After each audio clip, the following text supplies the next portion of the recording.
this video, I'll be showing you step by step how to check a report on Tradovate for Funding Ticks. It is super easy to do. So the first thing you need to do is open up your favorite browser, and then from here you'll need to go up to tradovate.com. From here you'll need to log in using your Funding Ticks credentials that Funding Ticks has mailed you the second that you created or bought a challenge from Funding Ticks. So just use a username and the password that they have provided you, and then from here you'll need to select the live trading account down here under select trading. From here the dashboard should be popping up, and from here it should look like something like this. And here to check the reports you simply need to go up here to the right hand corner where it says day margin, initial margin. Just click on it.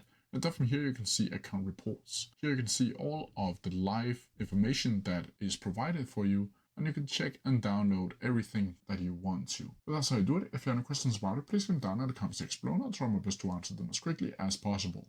See ya!